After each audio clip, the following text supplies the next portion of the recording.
Good evening to everyone. Today we will study about the principles of molecular genetics, in which we are going to cover about the basic principles of the molecular genetics. At the same time, the different terminologies used in this particular chapter is concerned. So usually the eukaryotic cells, they cover the heredity in the form of the nucleus, and the nucleated acids are DNA and RNA. The nucleated uh, things, especially transfer of nucleic acid of the hereditary traits, will be done from one cell to another cell. So the DNA structure everyone knows, it's a polymer of the nucleotide which is containing the different base pairs like a sugar phosphate group plus nitrogen containing bases. Then nitrogen containing bases are purine G and a pyrimidine at C cytosine and uracil units are there. Here you can see that thymine, adenine, cytosine and guanine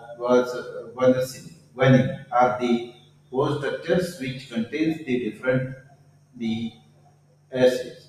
So apart from this one, the Charnock's rules is the one where there is a hydrogen bond is present in between the pairs of the adenine, guanine, thymine, and cytosine.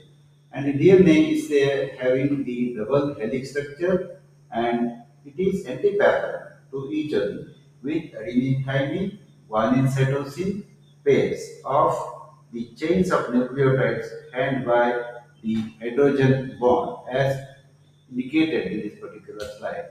And whenever there is a DNA replication occurs during the S shape, semi-conservative, say semi-conservative and always adenine thymine, guanine cytosine or cytosine guanine.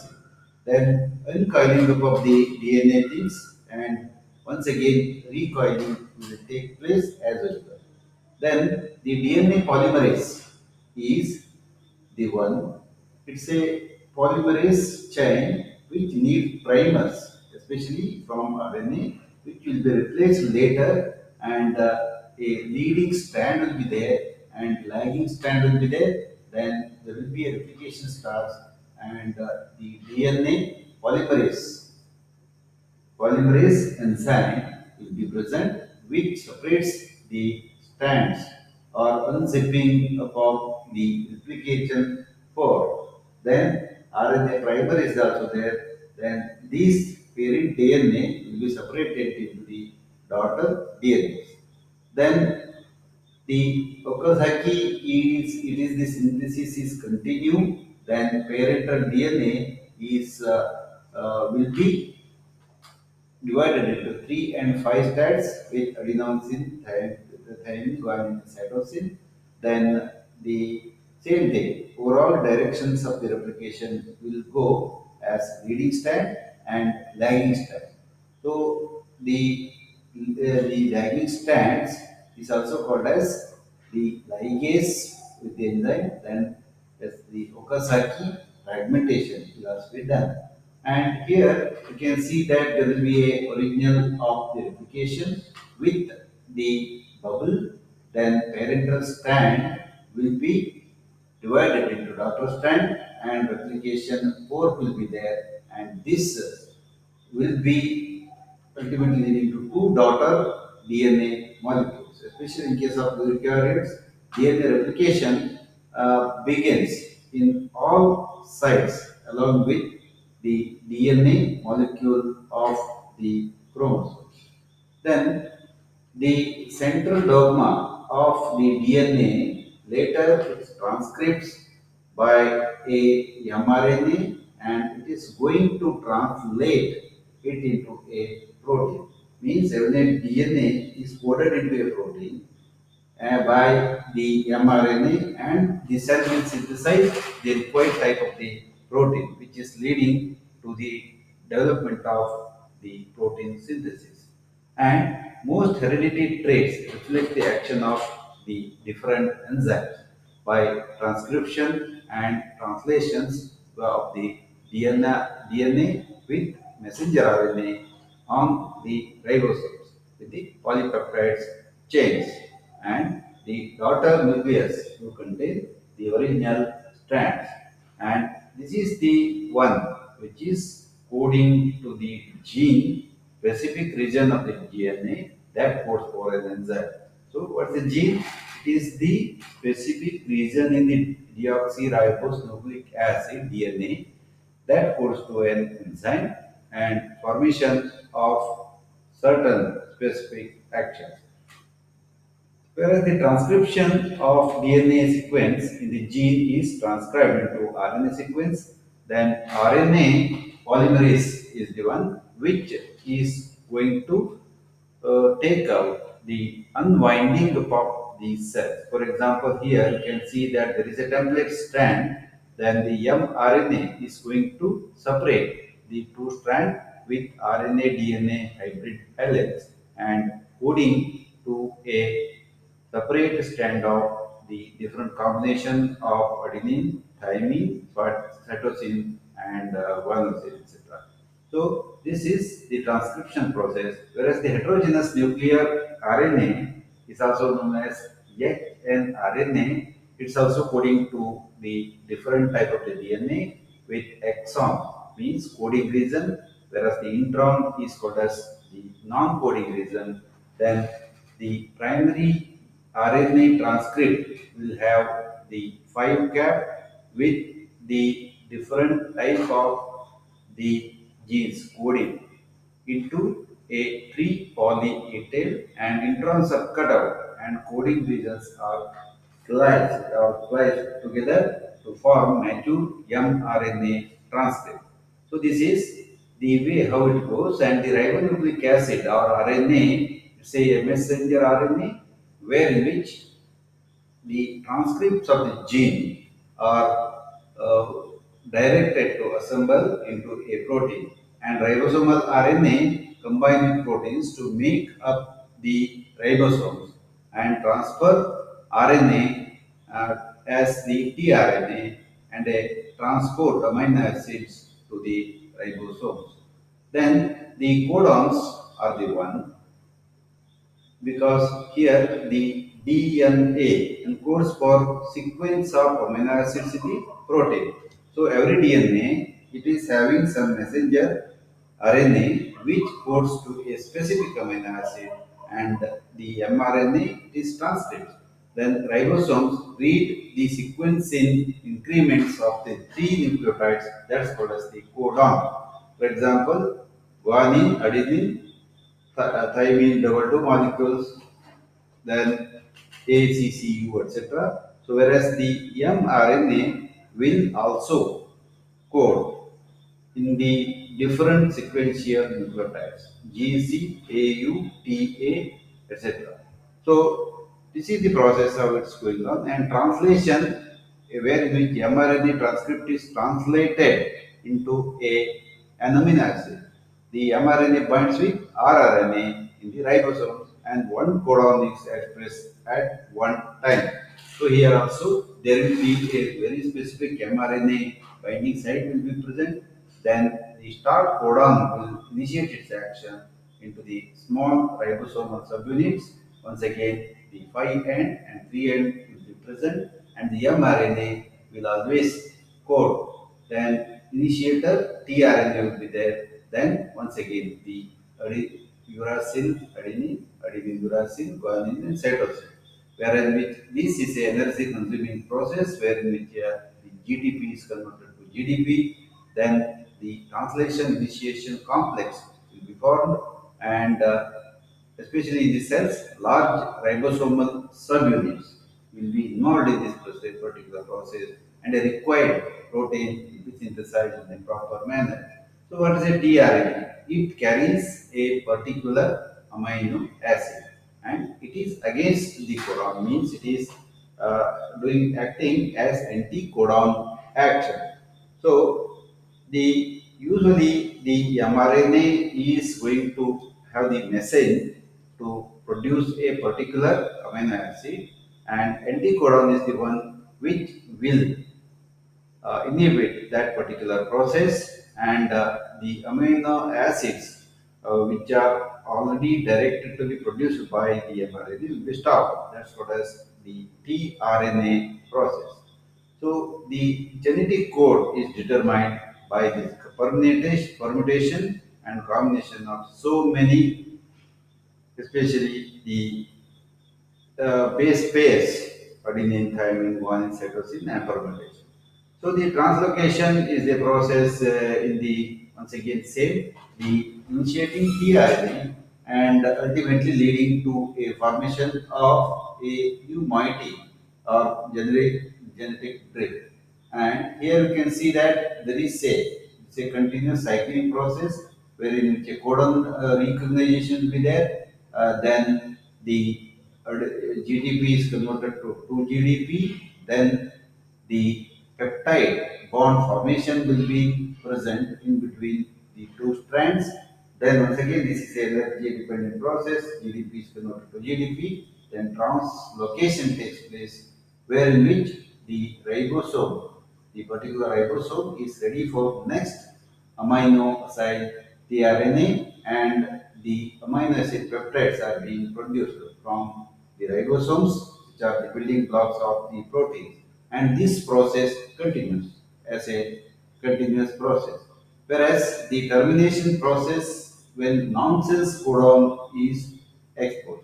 So what is a nonsense codon means? A mRNA is, it is the process of coding a specific amino acid, whereas it is going to be changed when a ribosome encounters a transformation codon. It therefore stops translocating, and a specific release particular facilitates the release of polypeptide chain by breaking the covalent bond that lines the polypeptide chain, and this is called as the, when nonsense codon is exposed, this will happen. Then the mRNA molecules generally translated simultaneously by several ribosomes in clusters called as polyribosomes. So here then incoming ribosomal subunit is there, then starting of the messenger RNA, then from it starts from 5 end and ends with the 3 end. So these are all the growing polypeptides. The ribosomes are always involved in the synthesis of the amino acid sequence, and they will bring every amino acid. Then they try to make it as a polypeptide chain, and ultimately, which is required a protein will be synthesized. So this micrograph shows the large polyribosome in a prokaryotic cell. So this is the base pair is being conducted. Then gene cloning is one of the technology that is involved, like this multiple type of these cells, where in which a replica of the exactly the one cell or the genetic material containing in that particular cell is replicated in such a way that both genes do match in a similar fashion, and here this process is explained, whereas it is containing several steps, we'll see. So sometimes we are going to insert the bacteria, required bacteria, especially in case of the cells, and use polymerase chain reaction, where which is sample DNA and DNA polymerase and 4 nucleotide primers are used to insert the bacteria and get the reaction. And especially this technique is very commonly used in the identification of an antigen, especially in the human blood, and also for the diagnosis of several diseases. Then the transformation means return to the bacteria and allow to infect plant cells or the animal cells, and gene guns, then electroporation will be there, then micro-injection, ultimately the liposomes being activated. The basic unit of the DNA is a nucleotide. Nucleotide means it is a phosphate molecule will be there, where it contains two hydroxyl moieties, one phosphorus moiety, two oxygen. Then it is bounded to a sugar. So then it is bounded with that of a base pair with amide group ending the NH2. So this is called as deoxyribose nucleic acid because the basic unit of the DNA it's a nucleotide, phosphate, sugar, then base pair. So this entire unit is called as the deoxyribose nucleic acid. So there is a small difference between the RNA and DNA, ribose nucleic acid, whereas the deoxyribose nucleic acids are there. So overall the basic units of the DNA are adenine, cytosine, then guanine, thymine, then deoxyribose sugar, then the phosphate group moiety. So here the same thing, multiples of these units are going to combine and form the binding blocks of the building blocks of the nucleotide. Nucleotide means they are having the chain linkage. So they are the building blocks of the DNA and nitrogen containing bases, especially the deoxyribose sugars and phosphate groups, just like which is present here, the nitrogen containing and the phosphate groups and the sugars. They are going to combine to form four different nucleotide molecules as per a small chain. For example, the phosphorus moiety is bounded with that of the sugar moiety, then an amino acid that's called as the adenine nucleotide. Then instead of the uh, moiety, thymine nucleotide is there, then guanine nucleotide, cytosine. Depending upon the structure which changes here, then all these adenine, guanine, thymine, and cytosine, then molecules will be the basic units of the deoxyribose nucleic acid.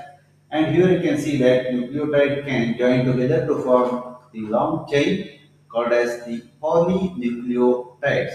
So here you can see a nucleotide containing adenine, then it is going to combine with that of the a similar type of the pair cytosine, then thymine, guanine, and especially the each chain is made up of the sequence of the nucleotides and varying sequence results in different genes.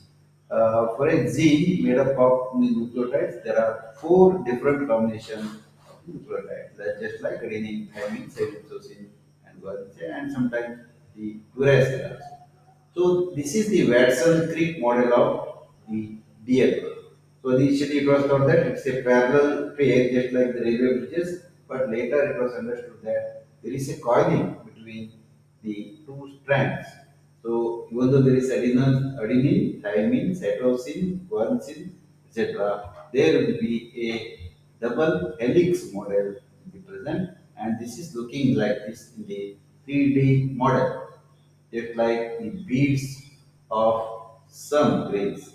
So different colors have been utilized by the Watson and Crick. Then DNA is double helix, so two strands of the nucleotide must come together. The rule of the base pairing states that adenine will always combine with the thymine. That's a basic rule. While guanine will be always bound to the cytosine. And adenosine and thymine are known as complementary bases, whereas the GMC also the complementary bases. So accordingly, the DNA double helix is formed very similar to that of the A to T, G to C, and that chain go on increasing, and it is the nitrogenous base pairing of the DNA. So nitrogenous base pair means adenine, it will be combined with that of the sugar, then also the thymine, then the guanine and cytosine. So these are going to join with each other. Adenine will always bind with the thymine, and guanine is always binding with that of the cytosine because it is they have the chemical compatibilities. Whereas the nitrogen base pairing of the DNA is like this purines and the pyrimids always. Purines are the too wide, whereas the pyrimids are too narrow, whereas the purines, thymidines, and the cytosine. Then here also you can say that purine plus purine too wide here, whereas the pyrimidine plus pyrimidine it is narrow. So because of this thing, the structure of the DNA it is coiling structure, just like the purine and thymidine. So one at one place it narrows, then in another place it widens. Then we gene is a sequence of nucleotides on a DNA molecule, and the DNA is caused used to carry the genetic code which is used to synthesize the polypeptides chains. And also always it is the uh, each gene controls the production of one specific polypeptide. Then the genes are a small segment of the DNA which control the formation of a single protein. So DNA, it is located on the chromosome and these chromosomes are located on the ribosomes. So each gene stores a message that determines how a protein should be made in the cell. Very specifically, each gene is going to have the cell signaling in such a way that very specific protein is formed. So a gene will always direct the part of the DNA molecule unzipped to show a narrow gene, and a gene is segment of the DNA, deoxyribonucleic acid. Ultimately, a chain of the polypeptides or the proteins are coded by the genes. So, what's the structure of the genes? Only one of the polynucleotide chains determine the protein to be made, and this is known as a template. There should be a template. Every three nucleotides in the template code one amino acid, and this is known as the triplet code or codon. Means every three nucleotides in the templates code for one amino acid, and this is known as the triple code of the codon. So stop or recall, and many amino acids make up the polypeptide and one more polypeptides from to form a protein. And a gene carries the message for making a polypeptide. If a protein consists of many polypeptides, many genes will be contributing to prepare that particular protein. So, the synthesis of protein can be broken down into two steps. Number one, transcription and translation. Already it is very well dealt. Then there is a central dogma of molecular genetics. The information gene flows from DNA to RNA to polypeptide chain. So, a DNA later it undergoes the process of transcription, then the synthesis of an RNA copy of a segment of DNA will take place. Then the RNA will translate into a protein. So DNA will always give a message to the RNA polypeptide, and then polypeptide chain will be formed. So a DNA on the 23 pairs chromosomes is the blueprint of life, while 10,000 different proteins in a human cell will the determine the traits and functions. Then gene expression is always by transcription, because whenever a gene is going to transcribe the synthesis of the RNA, it is through the mRNA under the determination of the DNA or template stand. Then translation, the process through which the nucleotide sequence on mRNA is translated into amino acids sequence of a polypeptide chain. And here the transcription of the uh, DNA takes place, then message in the DNA template has to be copied into a mRNA molecule, For example, here you can see this is a DNA template with thymine, adenine, especially cytosine, and the same sequence, especially. So, this DNA is going to have the message from the mRNA, which contains the uracil. The mRNA contains the uracil several places. Then it is going to have a codon in which it is going to translate and form a required protein or polypeptides, and ultimately the proteins are formed. So the protein synthesis is two-step process wherein which a DNA and mRNA they are involved, and the mRNA carries the message to the cytoplasm where a ribosome translates the message into a protein. Simply, it is comparable to that of an electric switch. Whenever we put a switch, there will be an action of either revolving up a fan or putting up a light, or maybe the heater will start heating. So this is the analogy what we can give. So what is the difference between the DNA and RNA? So DNA means, as the name indicates, it's deoxyribose nucleic acid, and the bases are ATGC, adenosine, thymine, adenine, thymine, cytosine, and the guanine. Whereas the ribose nucleic acid base pairs are adenosine uracil. Instead of thymine, the uracil is being replaced, and the guanine and cytosine say will same place. And the DNA is a large and insoluble molecule, whereas the RNA is a small and soluble molecule. Whereas the DNA is a permanent molecule in the nucleus of a cell of all eukaryotic cells, whereas the mRNA, RNA is temporary molecule made only when it is needed. Whenever the message is required, then only it is being formed. Whereas the deoxyribose nucleic acid is deoxyribose, and sugar unit is simply it is ribose in RNA, just as depicted in case of the structures here, deoxyribose nucleic acid, whereas the ribose nucleic acid, always there is a difference between the both of these things.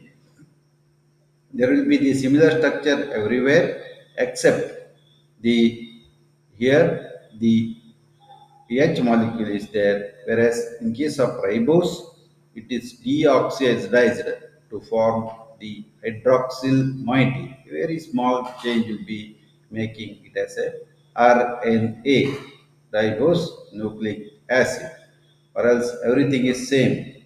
The hydroxyl molecule in the two deoxyribose molecule will be oxygenated to form the ribose moiety.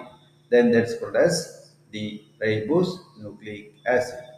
Then the transcription and translation are the two important process in case of every genetic state and part of the gene. The first the gene unzips, like the uncoiling of each strand takes place.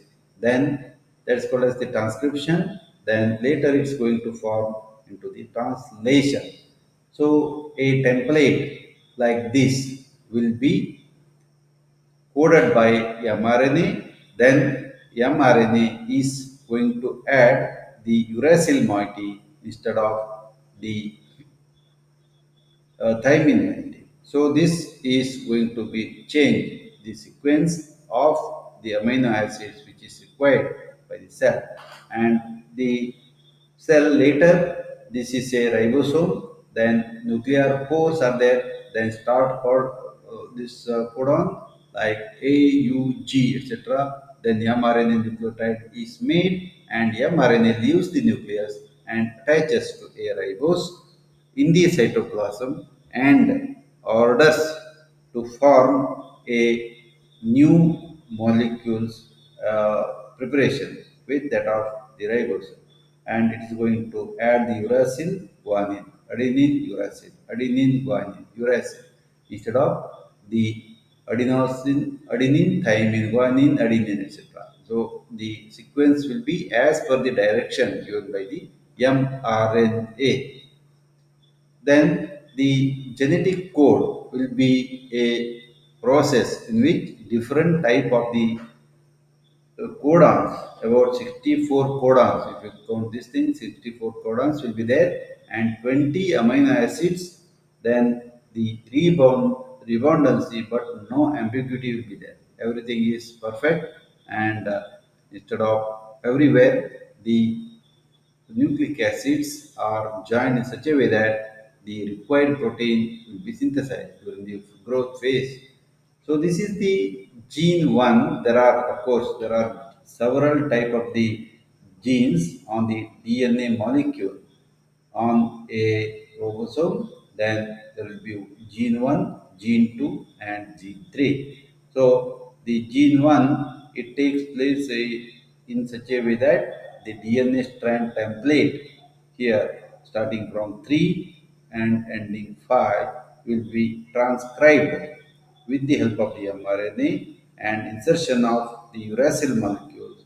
Then the translation takes place with the required amino acids are being synthesized, like the tryptophan, phenylalanine, glycine, and cereulin. Every pair of these will code or give a message to form a specific amino acid, like uracil, guanine, and guanine.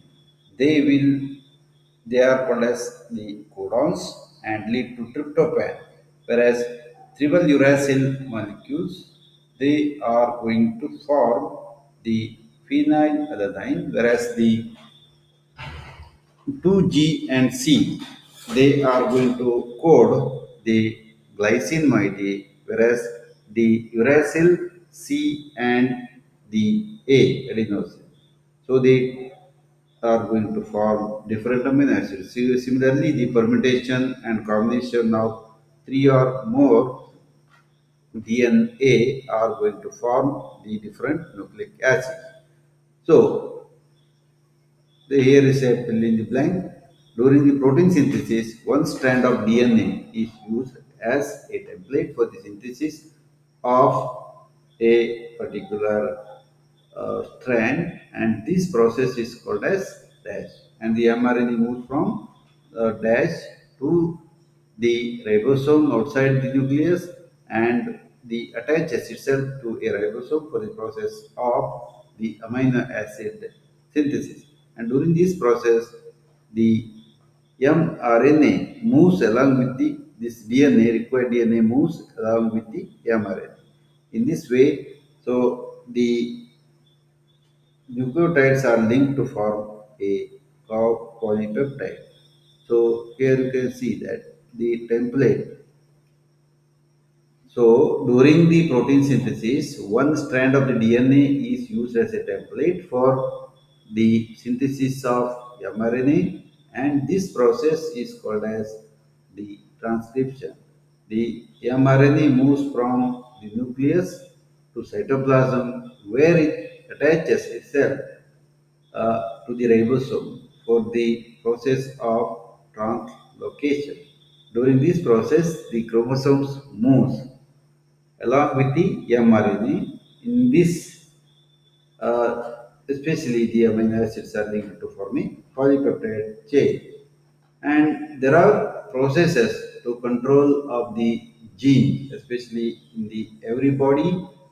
So it can complete set of the genes, but many of them are switched off or not expressed. So they do not produce the corresponding protein. Means even though they are present on the particular chromosome as the gene, they are not going to express. And these genes to make insulin, for example, here an example is there. The genes to make insulin are found in both the liver and islets of the Langerhans in the pancreas. But liver cells do not produce insulin, even though it is there. So insulin making genes in the liver cells are not expressed. So islets of the Langerhans cells, however, can control when to produce insulin, so they can control when to switch on or off the insulin making gene. So in short, different cells express different genes. and it goes continuously, just like this thing. So there is a wild type hemoglobin DNA, then mutant hemoglobin DNA will be formed by different, instead of the thymine, it is here the A is adenine is inserted. So it has a DNA mutant template strand has an adenosine molecule where the wild type template is containing the thymine. So in the second one, the mRNA will come. As usual, the mutant mRNA has the uracil instead of this adenosine in one codon as the above structure. So the normal hemoglobin is converted to sickle cell hemoglobin. The mutant sickle cell hemoglobin has a valine instead of the glutamic acid. So that's why sickle cell anemia is a genetic disorder. Then there are many genetic disorders are there, simply variation of certain genes here. Uh, these red blood cells are converted to a sickle shaped species which are lacking the oxygen carrying capacity. So instead of the GLU, uh, the glutamic acid, a valine has been substituted, and it's end up in the sickle cell anemia, especially in case of the human beings. Then there are a lot of social and ethical hazards are there. Whenever there is a gene therapy is inserted in the body, cells may find its way to the gametes. Then should there be a mutation, the offsprings may be get affected. So the genetic engineering is very expensive, then only rich can afford it. And some religions are against genetic engineering as scientists are altering the natural genetic makeup of the organism, just like the biotechnology induced cotton, etc., which are being replaced nowadays, and lot of people are protesting it. Then there are certain principles on molecular engineering, especially in the animal genetics and breeding. So with a focus on Indian data also and also the statistics of the Indian origin. So the molecular genetics plays a crucial role in improving the livestock population by identifying the gene sequence responsible for desirable traits such as milk meal, disease resistance, and reproductive efficiency. So in India, molecular genetics is intended to breeding programs of indigenous cattle like Gir cattle and Burra buffaloes. Already it is undertaken. So the molecular genetics is the study of the structure and function of the genes at molecular level, and it combines in the technique of molecular biology and genetics to understand genetic material, its expression, regulation, mutation, and also on the heredity, means offspring to the child. The animal genetics and breeding, molecular genetics is crucial for selecting animals with desirable traits like growth rate, milk production, disease resistance, and also the reproductive efficiency. So this essay, especially what we are going to learn, it exploring the fundamental principles of the molecular genetics which takes place and its application in animal genetics and breeding. And as we already learned that deoxyribose nucleic acid is the very basic structure of a hereditary material in all living organisms, including the animals and also the plants. So it consists of two strands that to form double helix with molecule, this especially the nucleotides made up of the sugar molecule. So the sequence of these bases encodes genetic information used to produce proteins and regulate the cellular functions. In animal breeding, understanding about the DNA structure is very much essential because it allows the researchers to pinpoint specific genetic sequence responsible for particular traits.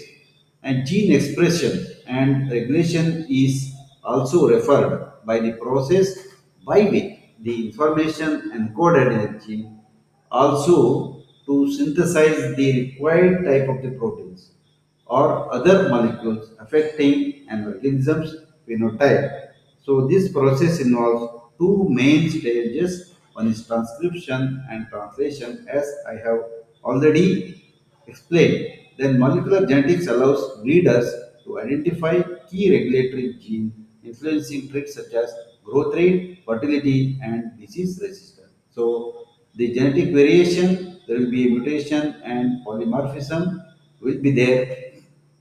Polymorphism or the genetic variation provides a raw material upon which the selection can act, and variation in the DNA sequence are referred to as mutations or polymorphism. So by identifying the SNPs associated with desirable traits, breeders can employ the marker associated selections to improve the genetic quality of their livestock. So they are the one which may vary the genetic variation.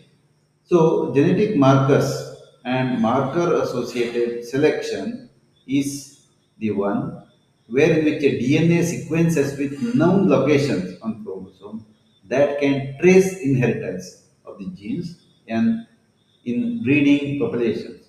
So the marker associated selection is breeding technique that uses genetic markers to select animals carrying favorable alleles for reproduction, and the marker associated selection has been applied to improve the milk production, egg production, meat production, and also the disease resistance in livestock. So we are going to alter the DNA in such a way that we require the required type of the amino acid to be produced by the genetic material. Whereas the quantitative trait loci is mapping, or it is called as the QTL mapping, is a quantitative traits such as body weight, milk production, and carcass quality are controlled by multiple genes, not only one. So this what QTL mapping is used to identify genomic regions associated with quantitative traits, which is invaluable in selecting animals with superior the quantitative trait loci profiles for the reproduction, animal reproduction. So the genomic selection will be there, and it combines genome wide molecular data with advanced statistical models to predict an animal's genetic merit, maybe in any type of the animal like cattle, sheep, goat, pig, etc., to form a breed and based on its genome sequence. And it increases the accuracy and speed of selection, particularly for traits with low heritability or that are difficult to measure. So this is the genomic sequence. And genetic engineering and gene editing is the vast field nowadays. Everybody is telling the genetic engineering. So what is genetic engineering? It involves the introducing new DNA into an animal's genome to enhance or introduce specific traits or characters which is required by us. So the gene editing technologies like the CRISPR or CAS allows for precise modification to DNA, opening new avenues for improving animal traits such as the disease resistance or meat quality. Both are there always. So the genetic engineering is a evolving field nowadays, and gene editing is also another thing. But there are certain ethical considerations in molecular genetics, and animal breedings are also there. We cannot do as per our whims and fancies, and there are certain rules and regulations. And the application of molecular genetics in animal breeding raises ethical concern regarding the animal welfare, biodiversity, and food safety also. So there are already a lot of debates on the plant genetics because the introduction of the biotechnological tools like BT cotton and also the other varieties which are already there in India, but there are a lot of debates about the potential risks of creating genetically modified animals as well as the reduction in genetic diversity in the livestock population. So the people are resisting it, and the government is also there. Especially coming to the few points, the principles of molecular genetics, how we can improve the traits and transform the animal genetics and breeding, offering a powerful tool. It's a very powerful tool to enhance the productivity of the cattle and also the animals health. And for example, if you want to increase the milk productivity, you can introduce a new gene inside the cell, and which ultimately messages or codons the more production of the milk.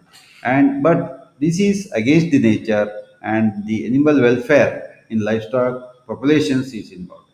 So it is crucial to balance genetic advancement with ethical consideration to ensure the responsibilities and sustainable use of these technologies in animal breeding. So then the we have got certain animal genetics policies, especially in India. The molecular genetics is integrated into breeding programs. For example, the Gir cattle and Murrah buffaloes, especially in case of India, already such type of the molecular genetics introduction is introduced in animal breeding program. And the same type of the system of a Gir cow or a Murrah buffalo is also having the adenosine, thymine, cytosine, and guanine, where in which the mRNA is always having the uracil molecule. Then the genetic variation and polymorphism is also present, and in the same type of the manner where in which a disease resistant animals genes will be incorporated into the new animal, and the produced offspring or the F1 also becomes the genetically resistant to the disease. Then marker assisted selection is already introduced in India, in which a breeding technique that genetic markers are there to select animals carrying desirable alleles.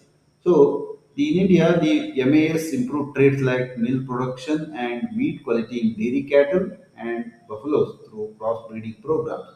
The use of marker associated selection in India's Mora buffalo has led to the 15% increase in the fertility rates also. So that's also one of the achievements of marker associated selection when it comes to the India is concerned, whereas in other countries lot of the developments have happened.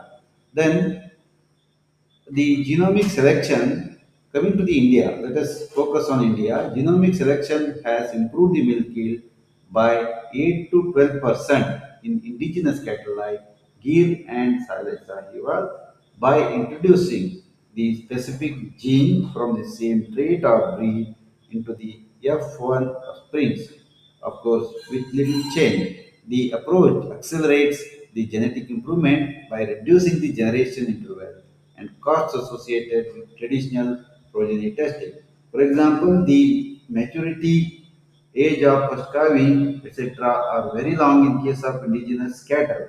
So it can be reduced to very low extent by incorporating a new gene in the blood of that particular animal, so that the offspring F1 generation will come to the easters very fastly. So that's the advantage of the genetic selection. So coming to the little statistics in Indian animal breeding, so because of this thing, the milk yield is increased 12% in cattle due to the genomic selection. In case of poultry genomics, 10% increase in the egg production. Then indigen project is one of the project which provides genomic atlas of indigenous breeds like the Sahiwal and Red Sindhi. A thorough study is done by the indigen project. The genomic selection is projected to save the Indian dairy industry about 400 crores annually.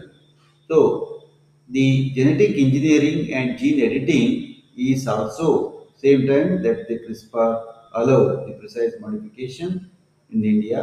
So, finally, in India, the genetic engineering has been applied to create the disease free resistant livestock such as PRRS resistant pigs. Already that project is there and significant achievement has been done, especially the disease resistant pigs.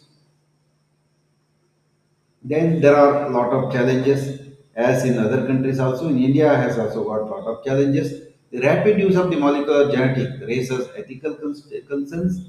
Then genetic bottlenecks may reduce the diversity.